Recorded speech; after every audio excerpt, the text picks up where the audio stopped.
Welcome back, Beans Army, to another episode of the Less is More Sports Podcast, the college offseason podcast. You ready for it? Yes, I Because know what's coming. we are less of the regular season, but more of the offseason. You're gonna like it one of these days, man. I will never like it.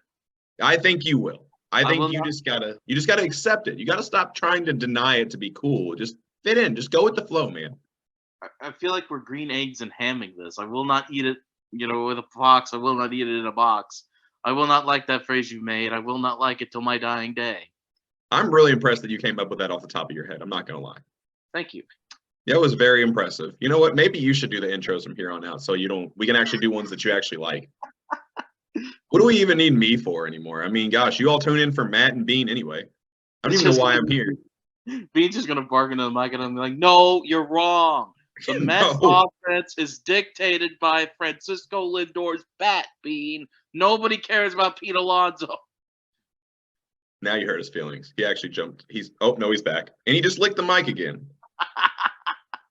He's gonna, the only reason I'm convinced that the only reason I'm here is just because we needed a name for the show. And my name just perfectly flows with the title. So that's the only reason I'm here, I feel like. When you come back next week, it's going to be called The Heart of the Matter, and it's going to be about me. That is low-key hard as fuck. I'm not even going to lie. Oops, sorry. That kind of slipped out. That's actually hard, though, low-key. It's okay. Thank you. But anyway, Les, we do have a plan for today. We do have a plan today. And speaking of things that we don't like, as always around this time of year, we tend to see these way too early top 25 rankings in both college football and college basketball. And Matt and I both did not like either one. So to combat that, we made our own.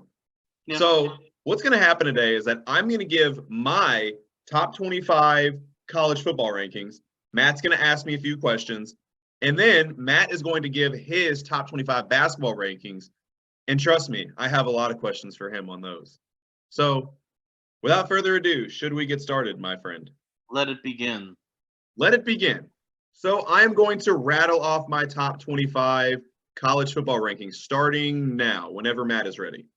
Yep, go ahead. I think Bean had something to say. Oh, Bean? Bean's got a take? Oh, no. I heard that. We are not off to a good start. Stetson Bennett's not involved, Bean. Come relax. Just because George is on Les's list doesn't mean he's still there. Right. Carson Beck is the starter now. He's gone. He's a Ram now. You need to let him go, Bean. He is even farther away than he was before. You will be okay. He's all the way on the West Coast. Relax. Anyways, I feel sorry for the new listeners that don't get that reference. To fill people in, apparently my dog hates Stetson Bennett. We don't really know why. He just does. But anyway, on topic. My top 25. Here we go. So number 25, I have the Wisconsin Badgers. At number 24, I have the Kentucky Wildcats. At number 23, I have the TCU Horned Frogs. Number 22, I have the Kansas State Wildcats. Number 21, maybe the first surprising pick here, I have the Boise State Broncos. Number 20, I have the Clemson Tigers. Number 19, I have the Florida Gators. Number 18, I have the Penn State Nittany Lions. 17, just because Matt and I love them both, I have the Colorado Buffaloes. 16, the Tennessee Volunteers. Maybe the most surprising on this list. At number 15, I have the Duke Blue Devils. I have a feeling I'm going to get a lot of questions on that here in a minute. Number 14, the Ole Miss Rebels, hotty toddy. Number 13, Roll Tide, the Alabama Crimson Tide. Number 12, the Oregon State Beavers. Number 11, the Utah Utes. Number 10, shout out to my man Jackson Powers Johnson, the Oregon Ducks. Number 9, the Washington Huskies, led by Matt and I's guy, Kalen DeBoer and Michael Penix. Yep. Number 8, the Florida State Seminoles. Number 7, A team that Matt used to think he hated, but then realized that he didn't hate them. He hated their coach at the time, and the Notre Dame Fighting Irish. Number 6, hook 'em horns, baby, the Texas Longhorns. Number 5, led by the head coach that Matt hates, the LSU Tigers. Number 4, Ohio State University. Number 3, the Michigan Wolverines. I'm going to piss off a lot of people with that one. Yes, you are. Number 2, shout out to a lot of the fans that have been tuning in as of recently, because my number 2 team is the USC Trojans. But as much as I love your all support, you all are not the reason that they are number 2. I think they're gonna do plenty of work on the gridiron this year. And of course, number 1, the dynasty that I predicted so early, the Georgia Bulldogs. So Matt, let the questions begin. Well, we're just going to start with with a couple most obvious questions that should be asked, which are, of all the teams you've listed, Les, who do you think is the most likely to overachieve this year? The team I think is most likely going to overachieve this year is actually going to be the Florida Gators.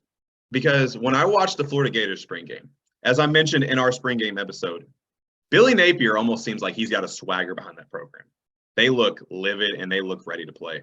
And whether it is Graham Mertz, whether it is Jack Miller who becomes a starting quarterback, I think they are more ready to step into a collegiate offense than maybe Anthony Richardson, which shout out for the Colts first round draft pick, by the way. I think they are going to be more ready to pass in a collegiate system than Anthony Richardson was at this point of last year. If it is Jack Miller, I really like that narrative that I made about him. But no, I think the Florida Gators, I predicted last year that LSU could be a sleeper team in the SEC, and they actually did really well, even made it to the SEC championship game, I believe. I think the Florida Gators could be that team this year. That's how high I am on the direction Billy Napier has his team going. Okay, so what about underachieve? Underachieve. I think it's pretty obvious stating because I have them at the number 20 rank, and that's the Clemson Tigers. Ever since they lost both coordinators, I really don't like the direction Clemson's going. They did take a step in the right direction. Of course, I sounded like I'm just being completely hypocritical here by saying this, but no, they took a step in the right direction, I think, when they hired Garrett Riley as their offensive coordinator. But I think watching Clemson, and I watched them last year, and I think the NFL draft, I know we're not an NFL podcast anymore, Matt, but when I looked at Myles Murphy and Brian Brzee going late in the first round of the NFL draft, that's kind of a metaphor that I liked. That was kind of a metaphor and analogy that I like to see to just show how much Clemson has really been underachieving as of recently. They're a program that we expect to be atop the ACC every year. And now I don't even know if I have them top 2 anymore.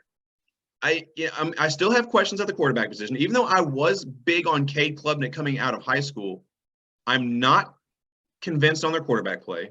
I don't really know I really don't know what to expect from them anymore. That's something we're not used to saying about a Dabo Swinney offense, about a Dabo Swinney team, period. I almost got ahead of myself, but no, in general, we used to know what we were going to get from a Dabo Swinney team. Brent Venables, I think, is showing the value that he had with that organization. He used to have the best defenses in college football. He was probably the best defensive coordinator in college football, for being honest. And like I said, I didn't like the move to Oklahoma because I feel like his aspirations are the best defensive coordinator in college football. I was never really sold on Clemson offenses. I always feel like Clemson was a team that had 2 really good quarterbacks at one point in time, and Deshaun Watson and Trevor Lawrence, and that was their offense. But they were mostly led by their defense. And then when they lost Venables, that just doesn't do it for me. You know, they're just not the same team. For the time being, they still have good players, they still have good recruits, but the schemes just aren't there. Something's just missing. It's just like that edge is missing with them. I can totally see that. Yeah, I think you make a good point, especially with the way the ACC is developing some pretty good depth in terms of coaching, whether it be Mike Elko revitalizing Duke, whether it be Mike Norvell finally getting it together at Florida State, and Jeff Brom now we know locally in Louisville getting big commitments out of nowhere. I totally get where you're coming from on that one. So my next question is, and I'm pretty sure I've researched this properly looking at your top 25. What is it about Boise State that makes them your group of 5 team this year? Because we all know this is the last year of that, where we have one group of 5 team that makes it to the New Year's Six bowl games. So what is it about Boise State this year that makes them your group of 5 pick? Before that I answer that question, story time. Mhm. Boy, Okay. those know that I am a Duke and Texas fan first. Those are the teams that, regardless who the head coach is, who the team looks like, those are the teams that I'm always going to cheer for. But I've always had a soft spot in my heart for Boise State, and the reason being is when I watched them as a kid, I remember Coach Hawkins was there. And then Chris Peterson came in, and they always just had fun teams to watch. In 2003-2004 season, I really fell in love with that team. They were the number one or number two, just depending on the week, ranked offense in college football, neck and neck with U of L, led by Stephon LaForce, Eric Shelton, Michael Bush, all them. And all year long, I'm thinking, all the Louisville fans around town are talking about how good they are. And I was like, there's a team in Idaho that can probably beat them. Well, as luck would have it, they played in the Liberty Bowl later and bowl season. And I actually got to go to that game. And it was a lot of fun. It was a great game, 44-40, high scoring game. Louisville would eventually go on to win, but Boise State's always had like a soft spot in my heart. And of course, as everyone remembers the Fiesta Bowl win over Oklahoma with the Statue of Liberty play and the hook and lateral play. Boise State's just been one of those teams that I've always kind of had a soft spot because they've been entertaining to watch from afar.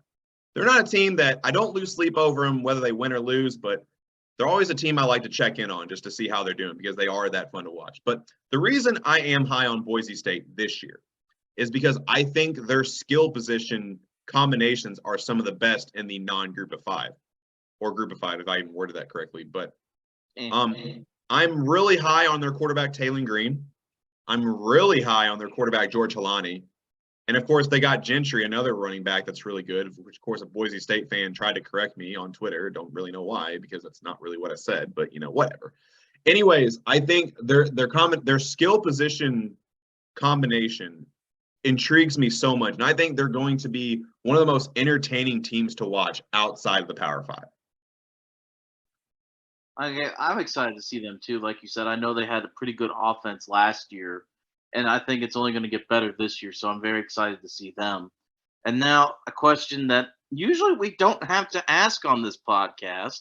Another team that's kind of in a bit of turmoil right now, but so it begs to ask this question, Les, and that's how many losses do you see coming for Nick Saban this season? I could see potentially 3. Does that include postseason? Yes, that includes maybe. I don't think no, I think they could potentially lose 3 in the regular season. I think they could potentially lose to LSU. I think they will lose to Texas.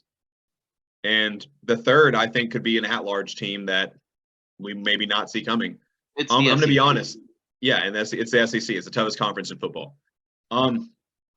Look, much like what I said with Clemson, I really don't like the direction Alabama's going. They're still recruiting well. They're Alabama. They put plenty of guys in the pros that enough people are going to want to come through. But again, I almost feel like Nick Saban is losing his touch. Now they did bring in a new offensive coordinator, Tommy Rees, which I do like. And I do think they needed to get rid of Bill O'Brien because I am not – anyone who follows this podcast knows I am not a Bill O'Brien fan at all. I do not think his offenses are effective in the slightest. But no, overall, again, I just don't think they play with the same edge that you see a Nick Saban or Dabo Swinney, like for Clemson references. They do. They normally do. So I think I've made this prediction many times. I mean, we're several times on this podcast. I think Georgia is going to be what Alabama was this decade, or what Alabama was last decade. I think this is going to be Georgia this decade. Okay. I think I could totally see that happening.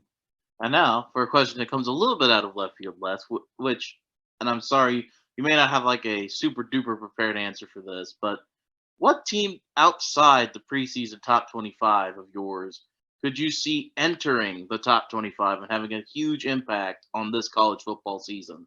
I'm going to be completely honest. I almost put them in my top 25, and that's Louisville because of the moves Jeff Brom has been making. I think there's just a different morale. Like being a Louisville native, there's a different morale in the city of Louisville when Jeff Brom got hired. And then, of course, being a St. X grad, when Micah Carter, I don't know why I just stumbled. I'm having a word vomit right now. I need to relax. But when Micah Carter flipped from Purdue to Louisville, I think that was a big step in the right direction. And yeah, I think they've gotten all kinds of moves. And I think Louisville could sneak into the top 25 at some point. I would agree with you. I go back and look at Louisville's schedule every once in a while. And with the roster that they've actually put together even this year, I think honestly I could see like maybe 7 wins in there if they get lucky on a few bounces. I mean, they're playing Murray State and Indiana. They play Notre Dame and Kentucky. Those are their out-of-conference games. Kentucky's always tough. Kentucky is a good team. Notre Dame should be tough, but, they're beatable. I mean, Murray State and Indiana, 2 easy wins. And then you get a couple ones in conference. They avoid some of the big dogs this year. I could honestly see Jeff Brom winning 7 games in his first year if Louisville gels together extremely quickly.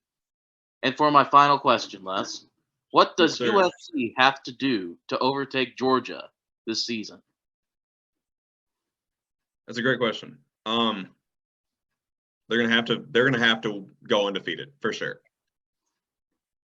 Which I can see Georgia doing as well. I don't know if there's really going to be an opportunity for USC to really overtake them because starting Georgia off of that number 1 spot, I see Georgia just as easily going undefeated as I do USC going undefeated.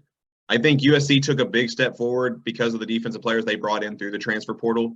But I think at this point in time, Georgia's just deeper on both sides of the ball. I think Kirby Smart's really just recruited well and has more depth at this point in time. But that's not to say that USC won't overtake them in the coming years. But I don't think there's going to be an opportunity in the regular season for USC to pass them unless Georgia does get upset somehow, which I don't see happening at all. But for Georgia would have to get upset for USC to jump them. Okay.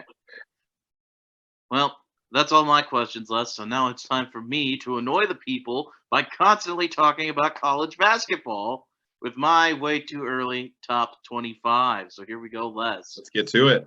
At number 25, I have last year's surprising team, the Northwestern Wildcats. 24, the West Virginia Mountaineers. 23, a team near and dear to your heart, the UNC Tar Heels. At 22, the Texas A&M University Aggies. 21, UCLA. 20, Colorado, showing up on both polls, which is a rarity. 19, the Xavier Musketeers. 18, the Baylor Bears. 17, the Purdue Boilermakers. I'll explain that because I know you're probably going to ask about that. 16, Miami, Florida. 15, San Diego State University. 14, the Vols of Tennessee. 13, the Kansas Jayhawks. 14, the Houston Cougars. 11, the USC Trojans. And my top 10 starts now with the University of Kentucky Wildcats, the 9th-ranked Gonzaga Bulldogs, the 8th-ranked Arkansas Razorbacks, the 7th-ranked Alabama Crimson Tide, the 6th-ranked FAU Owls, the 5th-ranked Marquette Golden Eagles, the 4th-ranked Creighton Blue Jays, the 3rd-ranked Michigan State Spartans, the number 2 Duke Blue Devils, and number 1, simply because it's honorific in college basketball to make them the number 1 team, the defending national champion UConn Huskies. As a matter of fact, I have several questions, but to shock the audience, none involve the fact that Texas is outside of this top 25. Yeah. And also, none involve the Purdue Boilermakers, because I actually think that is a fair grade for the team that just lost the player of the year in college basketball. I think that's fair. Okay. So as a matter of fact, my first question, I know that made you smile a little bit. I know it did. I like that. I like making you happy from time to time. I'm like a seal. Okay, let's refrain from that again. But I had to do it. So my first question. So yes. With Kentucky being ranked at number 10, do you think Hunter Dickinson goes to the Wildcats? I do, and the rumblings from today we've heard from several sources lead me to believe that that's actually going to happen. And it may happen as soon as tomorrow. We have reports today from insiders saying he's privately committed to Kentucky today. Now, what that means for the Wildcats going forward is I think that unfortunately means the end of one of the great careers in Kentucky history in Oscar Sheboy. I don't see how those two can coexist. But I think it's a good move for Kentucky to do this. It's the first time they've really gotten a super high profile transfer like this. And on a team where you have a bunch of young guys coming in, a bunch of young guns, some amazing players that are coming in. I think having a veteran leader like that may play out in their favor pretty darn well. And I mean, Antonio Reeves entered the draft, but he's got his eligibility remaining. So does Chris Livingston. I think it's more likely Reeves comes back. You get two veteran leaders like that.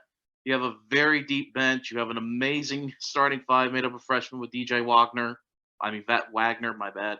And a guy who I'm really excited to see in Aaron Bradshaw and put them around Hunter Dickinson. That's why I even noted on my top 25, they're in my top 10. If they get Hunter Dickinson to go with that incredible pool of talent where there are five-star guys waiting to have breakout years this year, I think that's a top 10 program right there and then. The only question I would have about that is how does it gel together with like all those new pieces you're throwing in. But I really do think Hunter Dickinson comes to Kentucky. I think he wouldn't pass up an opportunity like that, especially when it's a chance to lead a young, hot team with a lot of potential going forward. Before I get to my number 2 question, I do want to clarify that I was not a fan of this rumor at all, because I look at how Cal coaches and what he expects out of his players, and he's a very, very heavily emphasized on defense. And Hunter Dickinson, he's a lot of things, but he's not a good defending big man. If you ask him to switch out on the pick and rolls from the center position, he's going to get absolutely cooked. He's not really a great rim protector. I think that Bradshaw starts at the 5 for majority of the season, and I think he is too slow to start at the 4. So I feel like Hunter Dickinson would have to come off the bench for this team. And my big question is, I guess if he does end up going to Kentucky, is obviously he's okay with doing that. Yeah. I personally have been one to say that if he's going to go to a blue blood program, Kansas, I feel like, would fit the best. But of course, I was really intrigued with the idea that we said on an earlier episode of him potentially going to Gonzaga. I know that wasn't an option. It wasn't really like a big topic, but I thought it would be a good fit. But I'm going to head into the number 2 question just for time constraints before I ramble on about nonsense here. I want to talk about your number 4 team in the country, the Creighton Blue Jays. And of course, they lost Ryan Nembhard to the transfer portal. He's going to where his brother played his collegiate ball in Gonzaga.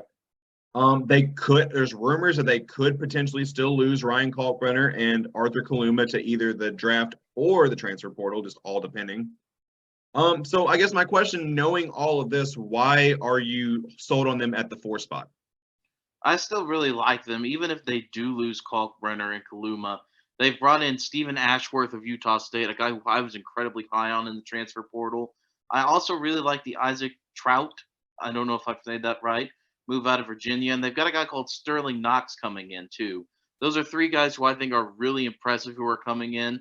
Ashworth is ready to start right away and replace Nembhard at the guard. He's going to step in there, and it's going to be like nothing really changed. You still got Baylor Shireman and Trey Alexander. They came on out of nowhere last year, played incredibly well. Now, yeah, if they do lose Kaluma and Kalkbrenner, there's going to be some issues with size.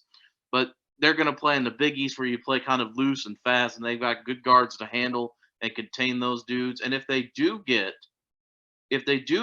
Kalkbrenner back, I'm sorry, Trey Alexander's actually entered the draft but maintained his eligibility. Like I said, I haven't seen his name pop up on too many draft boards. I wouldn't be surprised if he came back. Kalkbrenner the same way. They've got some really good depth and some really good pieces where even if they lose some of those guys, I think they're still going to be solid enough at the guard positions with the transfers they've got coming in and with Baylor Shireman returning, a guy who was all MAC team a couple years ago, that I think that they're going to be just fine. They've got size and they've got good guards, and I really like that, especially in a conference like the Big East. And not to mention, Coach McDermott is a very good coach as well, too. So Yeah. I definitely can get behind what you're saying. I'm going to be completely honest. The only thing I'm going to add to that is the statement I'm going to add to that is that I can't believe Trey Alexander isn't on a lot of NBA draft boards because he is one heck of a player. That is wild to me. But anyways, I may be looking in the wrong places though, because I'm not really a big NBA draft guy. I'm just gonna be honest. that's okay. I mean, I haven't really seen him on a lot either. So, I mean, I don't think you're totally off by saying that. I've seen some that maybe have him going like 28 to 30 range and some, but others that don't have him going in the first round at all. But still, very, very wild to me because I think he's a very good player. And I think he actually could translate very well to the NBA game, at least as a shooter from that Diamond in the rough standpoint. potentially. Right. So number 3, and I'm going to ask this because of where you have them ranked, and not just where you have them ranked, where I've seen a lot of people have them ranked. Tell me what is so intriguing about Marquette next year? I mean, Marquette is an intriguing team just because they aren't losing a lot of people. They lost nobody. They have one guy, they've got Olivier Prosper, who's in the draft and maintaining his eligibility. But other than that, they've got nobody. They really haven't brought anybody in, but they haven't lost anybody either. And like we said, one of the things that in the modern NCAA, as we've seen through the last couple championship teams, that works really well is consistency. And I mean, they've got Kolek, they've got Iguodaro, they've got a really good roster, and they've got some good depth, and they've played together.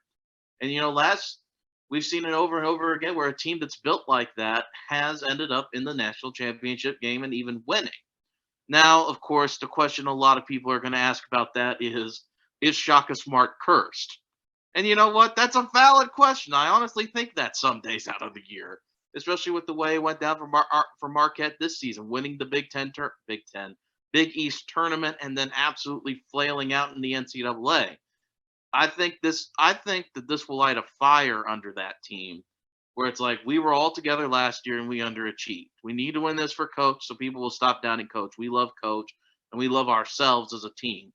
And I think when you don't lose anybody, you only have one dude who you may lose, and that's only if only if he declares for the draft, and a coach who's like fighting for like his legacy. Let's be honest here. I mean, VCU's 2011 run is about as kids have gone to high school, has gone through grade school and graduated in that time almost now. You've just got to come together and you're going to play your heart out and try to win in a very tough conference. So that's why I'm high on Marquette. Like I said, anytime you've got a team with that many veterans that's not really losing anybody, it's an intriguing concept, especially in the modern NCAA, where like we were so excited about Kentucky 3 picks ago, and it's like, well, there's also some teams with veterans, and it's usually the teams with the veterans that end up making it to the later rounds. As we approach 10 minutes ago, I'm going to jump into my number 4 question, which is, what do you like about Northwestern? This is a very valid question because Northwestern is one of the few teams I put in here where it may or may not be totally contingent on who comes back, because we've lost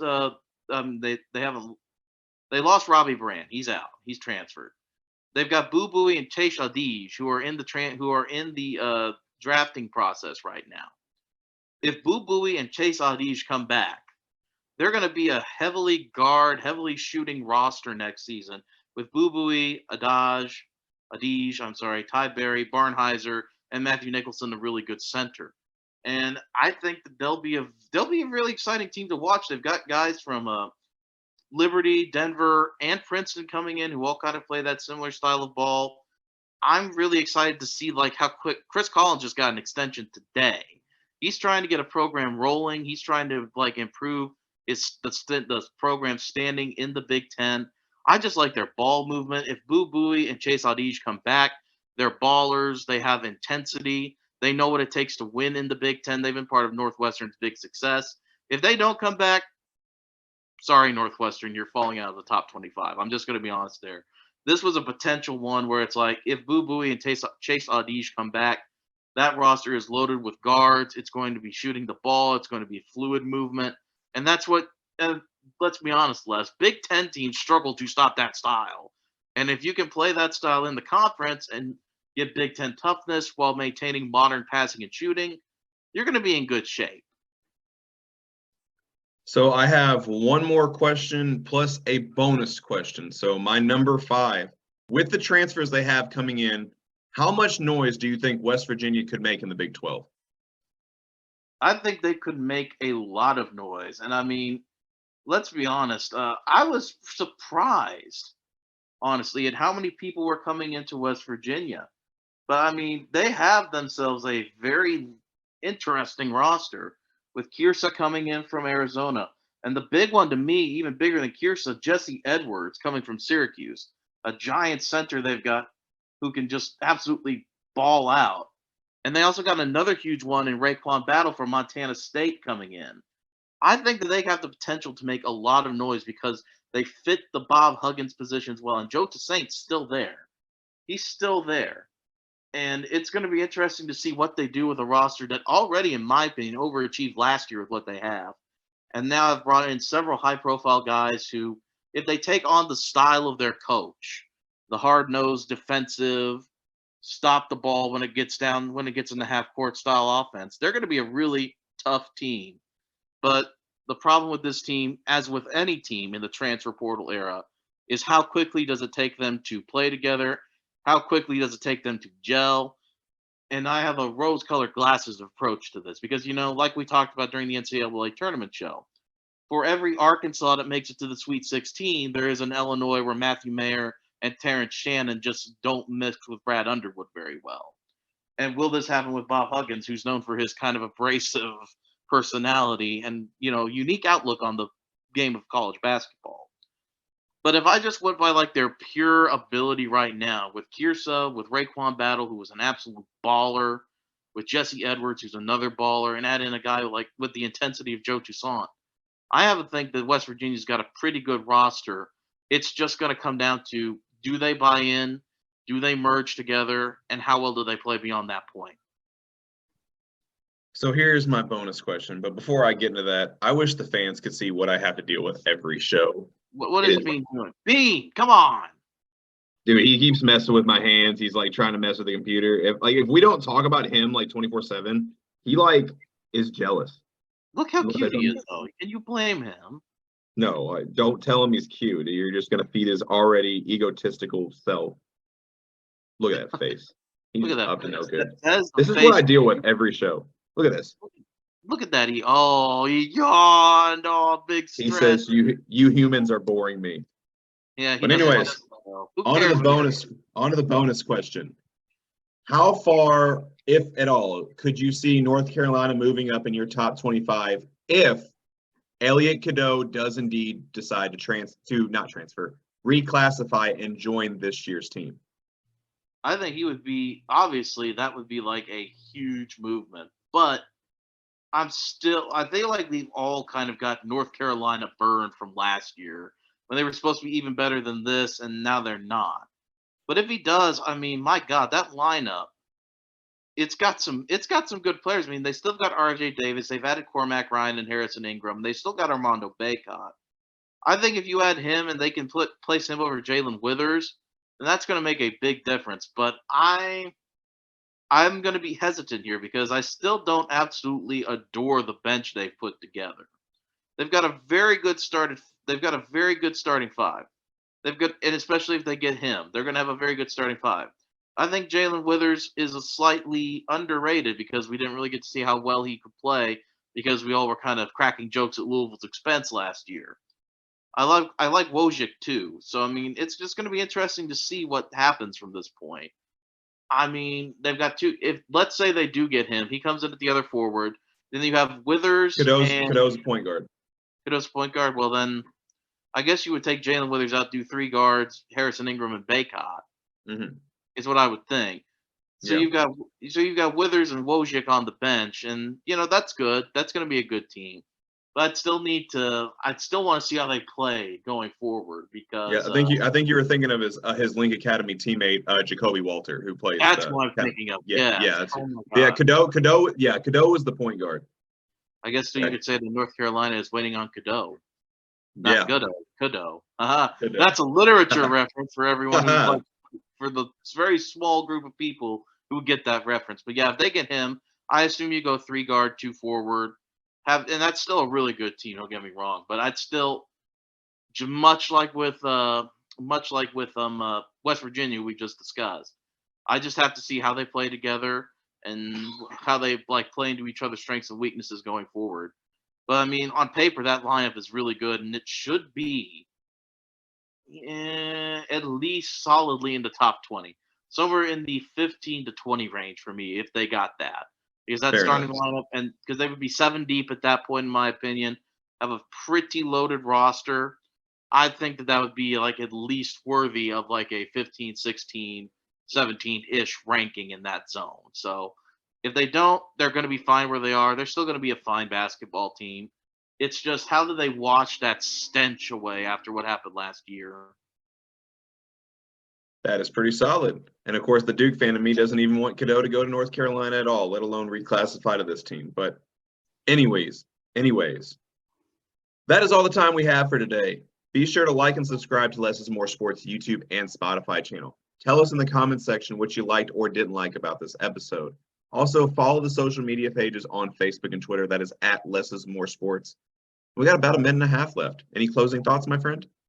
I've got to get ready to go. I've been invited to the Met Gala tonight, so I've got to wear like a trash bag with like gold inlays on it or something so I can look all fancy. Ooh, fancy. Yeah, I'm going to let you get to that. I'm going to go ahead and end this episode so Matt can get tidied up. He's all spiffy and stuff. If you need any tips, I got you. I did go to a school where I had to wear a shirt and tie for 4 years. That's true. Any dress up advice, I got you. No, I'm good. I mean, some fashion designer made this, so oh well. Ooh, I'm gonna walk down the red carpet. I'm gonna walk down the red carpet. Here. Hobnob with all the celebrities in New York. Bad and bougie, whipping up dope in the Uzi. Bean's coming with me, by the way. He hasn't told you yet. Oh, well, okay. All right, y'all have fun. We're riding in the limo. That's all the time we have. That is all the time we have. We are officially over. Before we break Less is Hard any further,